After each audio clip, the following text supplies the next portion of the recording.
Muy buenos días a todas y todos. Yo en primer lugar quiero agradecer a la organización por esta invitación y por tener la oportunidad de estar aquí con todos y todas ustedes.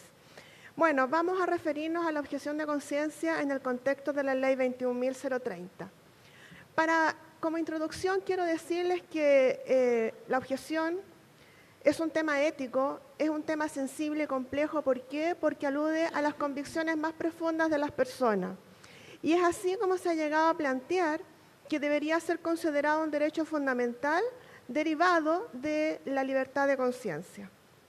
Ahora, en la atención clínica, el problema surge cuando se confronta, por un lado, el derecho del objetor con el derecho de las personas a la atención de salud, una atención de salud que tiene que ser sin discriminación, con el cumplimiento y con los resguardos de los aspectos éticos involucrados en esta.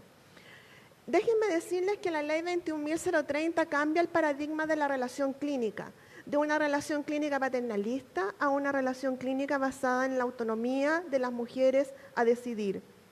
Pero volviendo al tema de la objeción de conciencia, cuando uno revisa la literatura encuentra varias definiciones. Por ejemplo, se la define como el incumplimiento de una obligación de naturaleza legal cuyo acatamiento produciría en la persona una vulneración grave de su conciencia moral y que se basaría en motivaciones de índole ética, religiosa u otras por parte del objetor.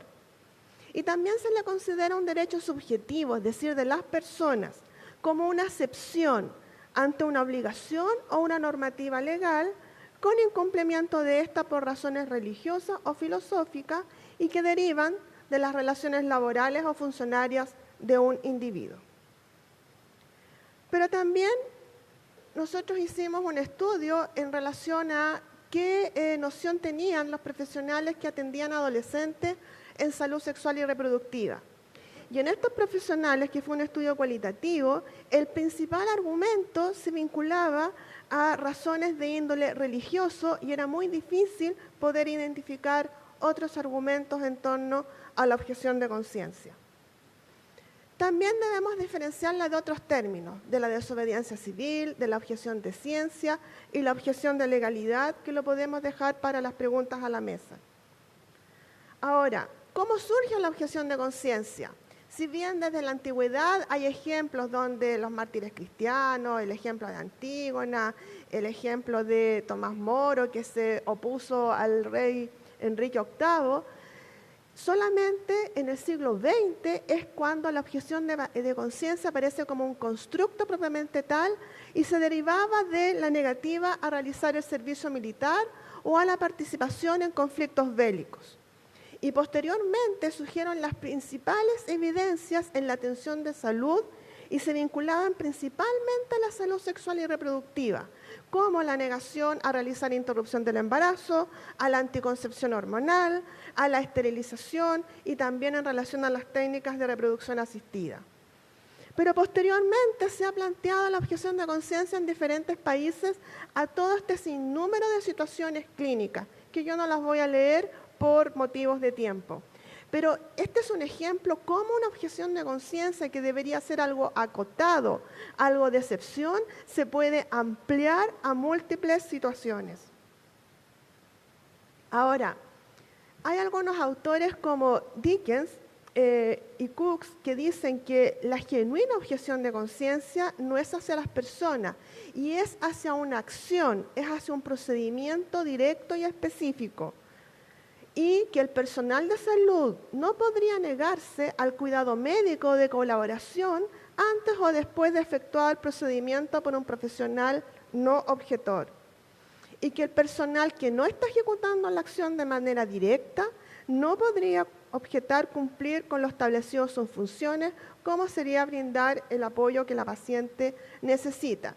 Y esto es importante porque en el debate en la Ley 21.030 esto tomó una relevancia más allá de lo que nosotros habíamos pensado. En la literatura se han reportado situaciones donde profesionales y personal de salud que no están interviniendo directamente en la prestación se rehúsan a cumplir sus funciones, como por ejemplo el lavar y preparar el material que se va a realizar en la interrupción del embarazo. en alimentar a la paciente posterior al procedimiento, en administrarle los medicamentos o trasladarla a otro centro asistencial. Por todas estas razones es que la Federación Internacional de Obstetricia y Ginecología ha hablado del compromiso de conciencia y que tiene que ver con los deberes de nosotros como profesionales de la salud. Y es así que la FIGO dice, reconociendo que en la relación clínica ya existe un desequilibrio de poder que aumenta la vulnerabilidad del paciente, establece como un deber primario la obligación que tenemos de promover el bienestar, de cautelar el resguardo de la salud e impedir la ocurrencia de posibles daños de los pacientes, resultando por ello la objeción de conciencia secundaria a este deber primordial. ¿Qué ha pasado en nuestro país? En nuestro país, en esta ley 21.030, es la única vez en que se reconoce la objeción de conciencia, se reconoce como un derecho para el personal que está al interior del pabellón quirúrgico. Esto no significa que está dando manga ancha para que los profesionales empiecen a objetar y bajo un supuesto derecho la negación de asistencia a otras prestaciones, como ha ocurrido, por ejemplo, con la anticoncepción de emergencia, con la esterilización quirúrgica, etc. ¿Qué pasó en nuestro país? Como ustedes saben, el año 89 se derogó la causal terapéutica por la dictadura y desde el año 91 hasta el 2014 han habido más de 10 intentos de reponer al menos la causal terapéutica. Y si ustedes recuerdan, en el 2012 el Senado incluso rechazó la idea de legislar en 2 proyectos de ley. Y es así como el 31 de enero el Ejecutivo de la presidenta Bachelet envía este proyecto de ley por 3 causales para su tramitación. La versión inicial del proyecto consideraba, yo me voy a referir solo a la objeción de conciencia, consideraba el derecho del profesional médico o médica a la objeción de conciencia, debía expresarla previamente y por escrito al director del establecimiento y establecía el deber de derivación inmediata por este establecimiento a otro profesional no objetor y no resultaba aplicable a las instituciones ni frente a la necesidad de interrupción inmediata e impostergable, como por ejemplo en la tercera causal en que hay vencimiento de edad gestacional. En la Cámara de Diputados se mantuvieron estas consideraciones y se especifica que la atención inmediata e impostergable correspondía a la causal número 1. En el Senado se debatieron y votaron más de 100 indicaciones que se vinculaban principalmente con la imposibilidad o no de objetar en conciencia por las instituciones, la extensión al resto del personal que interviniera directa o indirectamente, en la obligación de asegurar la atención por un equipo médico mínimo o con proveedores externos, en la no discriminación del objetor y en el vencimiento inminente del plazo en la tercera causal. Estas eran como las más importantes. Cuando el proyecto se votó finalmente en el Senado, ¿qué es lo que ocurrió? Se amplió la objeción de conciencia al resto del personal solo profesional que estuviera al interior del pabellón quirúrgico. Se mantuvo la restricción sobre la objeción de conciencia institucional y frente al requerimiento de la atención inmediata e impostergable en la causal número 1 y se agregó la imposibilidad de objetar frente al vencimiento inminente del plazo en la tercera causal. Así salió el proyecto de ley y así llegó al Tribunal Constitucional. ¿Qué ocurrió en el Tribunal Constitucional? La sentencia dice que basada en los argumentos de discriminación arbitraria respecto al personal de salud, porque dijeron, ¿por qué solo los médicos o los profesionales van a tener este derecho a objetar en conciencia? ¿Quién les da esta supremacía sobre el resto del personal? Y también la sentencia dice que en relación a la libertad de asociación y autonomía de los cuerpos intermedios, todo lo que está entre el Estado y el individuo, dice, comillas, en consecuencia, se declaran inconstitucionales y deberán eliminarse el proyecto de ley las siguientes expresiones contenidas en el nuevo artículo 119 ter del Código Sanitario, y es así como eliminó la expresión profesional, la frase impeditiva en ningún caso y la frase tampoco podrá excusarse si es inminente el vencimiento del plazo establecido en la causal del número 3 del inciso primero del artículo 119. Y en el considerando 136 establece pueden hacerla valer, como decía la doctora Robledo, las instituciones religiosas, personas jurídicas o entidades con idearios confesionales que se proyectan hacia el ámbito de la salud al amparo de esos artículos de nuestra Constitución. Ahora, la sentencia, y esto es muy importante tenerlo presente, primero declara que es constitucional la interrupción del embarazo en las 3 causales, y eso es un hito. Amplió la objeción de conciencia al resto del personal, es decir, a los profesionales y a los técnicos que estén al interior del pabellón en el momento de la interrupción del embarazo. Permite que las instituciones con ideario puedan invocar la objeción de conciencia y elimina la restricción para objetar frente al vencimiento de la edad gestacional en la 3ª causal. Esa es la consecuencia entonces del Tribunal Constitucional y así quedó la ley en relación a la objeción de conciencia. Dice, el médico cirujano, esto está textual como aparece en la ley, requerido para interrumpir el embarazo por alguna de las causales descritas en el inciso primero del artículo 119, podrá abstenerse de realizarlo cuando hubiese manifestado su objeción de conciencia al director del establecimiento de salud en forma escrita y previa. De este mismo derecho gozará el resto del personal al que corresponda desarrollar sus funciones al interior del pabellón quirúrgico durante la intervención. En este caso, el establecimiento tendrá la obligación de reasignar de inmediato otro profesional no objetante a la paciente. Si el establecimiento de salud no cuenta con ningún facultativo que no haya realizado la manifestación de objeción de conciencia, deberá derivarla en forma inmediata para que el procedimiento le sea realizado por quien no haya manifestado dicha objeción. El Ministerio de Salud dictará los protocolos necesarios para la ejecución de la objeción de conciencia. Dichos protocolos deberán asegurar la atención médica a las pacientes que requieran la interrupción de su embarazo en conformidad con los artículos anteriores, y la objeción de conciencia es de carácter personal y podrá ser invocada por una institución. Ustedes ven entonces que hasta la redacción quedó media incongruente. Si el profesional que ha manifestado objeción de conciencia es requerido para interrumpir un embarazo, tendrá la obligación de informar de inmediato al director del establecimiento de salud que la mujer requerente debe ser derivada. En el caso de que la mujer requiera atención médica inmediata e impostergable, invocar la causal del número 1 del inciso primero, artículo 119, quien haya manifestado objeción de conciencia no podrá excusarse de realizar la interrupción del embarazo cuando no exista otro médico cirujano que pueda realizar la interrupción. Eso es lo que dice la ley en relación a la objeción de conciencia. Como ustedes saben, el 22 de marzo se modificó el protocolo original que había enviado al Ministerio de Salud, en que en su versión original se solicitaba que el directorio de una institución aprobara la objeción de conciencia. Estamos hablando no de las instituciones públicas, porque se establece que las instituciones públicas tienen que estar adheridas a los deberes del Estado.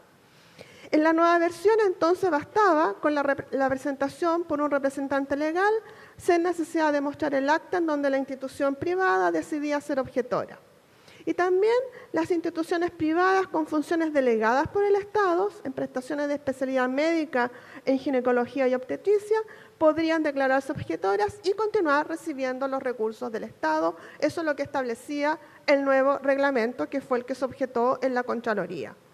Y también planteaba que la objeción de conciencia individual no era perentorio utilizar un formulario de manifestación de la objeción de conciencia y se eliminaba la obligación del jefe de establecimiento de firmar esta manifestación. Es decir, yo diría que se banalizaba esta objeción de conciencia. ¿Qué pasó en la prensa? Nosotros hicimos una búsqueda sistemática desde el año 2004 hasta el 2016 e identificamos 215 actores y actoras que se refirieron a la objeción de conciencia y aborto en todos esos medios de prensa que aparecen en la diapositiva. Nosotros pudimos identificar 4 categorías en el debate de la prensa. La objeción de conciencia individual, que por supuesto involucraba al profesional que objetaba de manera personal. Recuerden que esto de la ampliación al personal no profesional fue un tema del Tribunal Constitucional.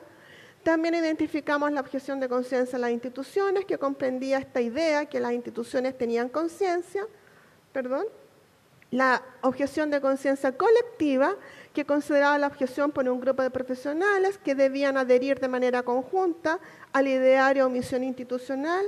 Y apareció también la objeción de conciencia de los parlamentarios, que se vinculaba con la libertad de conciencia para emitir su voto durante la tramitación del proyecto y no seguir las obligaciones del partido. Ustedes no sé si recordarán, pero quien puso el tema de la objeción de conciencia institucional en Chile fue el rector Sánchez, y esto fue posterior a la cuenta pública de la presidenta Bachelet en mayo del 2014, donde 2 días después él dijo: en nuestras instituciones no se van a realizar los abortos. Pero parece que posteriormente hubo una recapitulación y comenzó a hablar entonces de que obviamente las instituciones no tienen conciencia, pero sí tienen ideario, y por lo tanto los profesionales que están trabajando en esas instituciones deberían adherir o respetar ese ideario. Pero también en el año 2015 apareció el discurso de parte de autoridades e instituciones no religiosas como la Cámara Chilena de la Construcción, donde manifestaron su negativa para realizar también estas prestaciones bajo la premisa de la libertad de conciencia. Y la Cámara Chilena de la Construcción tiene más de 30 instituciones de salud privadas bajo su alero. En agosto del 2017, ustedes tienen que haber visto esta noticia, que el hospital de Panguipulli se convertía en el 5º recinto objetor por aborto, y la directora administrativa decía: tuvimos una conversación con la representante legal y se ha planteado que, dado que el equipo médico prácticamente en un 100% tiene objeción de conciencia, era mejor hacer un documento institucional, lo que indica que el hospital de Panguipulli se uniría a la objeción de conciencia, pero no lo han registrado en el Ministerio de Salud hasta el día de hoy. Noviembre del 2017, caso de violación de niña en Chiloé por una prueba de la ley de aborto. Los funcionarios no adujeron objeción de conciencia. Ellos dijeron que no podían realizar la interrupción porque no estaba el reglamento, porque no tenían la preparación para realizar el AMEU y porque no tenían cadena de custodia para los restos ovulares. En abril del 2018 aparece esta otra nota en la prensa, dice: la dispar postura de los médicos frente al aborto y la objeción de conciencia, y aparece un listado donde en los diferentes servicios de salud aparece el número total de ginecobstetras que son o no objetores, y ahí hay cifras bastante impactantes. Y también esta nota de prensa fue el 14 de abril del 2018, que dice: catastro del Ministerio de Salud, casi 1/3 de los médicos obstetras de los hospitales se declaró objetor de conciencia. 971 de estos especialistas en el sector, y de ellos 306 manifestaron que no harán abortos, mientras que los anestesiólogos, el 39, hicieron lo mismo, de un total de 257. Ahora, en este contexto, nosotros podríamos preguntarnos lo siguiente: ¿cuáles van a ser las implicancias, las consecuencias de esta ampliación de la objeción de conciencia? Y como dijo la doctora Robledo, es una dificultad para la aplicación de la ley y se está transformando francamente en una barrera. ¿Cuáles son los requisitos que se van a considerar para su ejercicio? ¿Qué va a pasar con los establecimientos de salud públicos donde todos los ginecobstetras son objetores? Y como está sucediendo, por ejemplo, en el Hospital de Osorno, que están derivando al Hospital Base de Puerto Montt. ¿Podrán los directivos de los establecimientos de salud ser objetores? ¿Cuál es la responsabilidad que tienen ellos como directivos? ¿Cuál va a ser el flujo real de derivación frente a la información del objetor que la mujer requerente debe ser derivada? ¿Qué va a suceder con las mujeres del sector privado? ¿Deberá el objetor en las instituciones fundamentar su objeción? ¿Debiera haber un registro público de las instituciones y del personal de salud que se declare objetor? ¿Se va a aceptar que existan objetores por causales? ¿Se va a aceptar que se objete la realización de un diagnóstico ecográfico o la entrega de la información a la paciente? ¿Se va a considerar efectuar un seguimiento de las mujeres a las que se les niegue esta prestación por razones de conciencia? ¿Quién debe realizarlo? ¿Qué va a suceder con la formación de los futuros profesionales de la salud? Que ya vemos que hay muchas instituciones en que los futuros ginecobstetras ni siquiera salen capacitados para insertar un dispositivo intrauterino. Y finalmente, con esto ya estoy terminando, John Stuart Mill plantea que la libertad de conciencia implica la libertad de pensamiento, de expresión y de asociación, siempre y cuando las acciones que deriven de estas libertades no provoquen un daño hacia los demás. Y dice: la única libertad que merece este nombre es la de buscar nuestro propio bien, por nuestro camino propio, en tanto no privemos a los demás del suyo o les impidamos esforzarse por conseguirlo. Cada uno es el guardián natural de su propia salud, sea física, mental o espiritual. Y es así como en este contexto estas palabras tienen vital relevancia. Y es así como debemos evitar que este reconocimiento a la objeción de conciencia, primero, que se reconoció como un derecho, que se amplió al resto del personal y a las instituciones, generen dificultades en la implementación de la ley, atentando con el derecho a las mujeres al acceso eficaz y oportuno de las prestaciones. Debemos prevenir entonces que esta objeción de conciencia se transforme más que en un instrumento, se está transformando en un dispositivo que está actuando como una barrera. Debemos evitar que su fundamento se base en un relativismo moral que vulnere derechos constitucionales de las mujeres. Correspondería entonces al Estado el deber de cautelar el libre ejercicio de los derechos fundamentales de todas y todos los habitantes de nuestro territorio. Muchísimas gracias.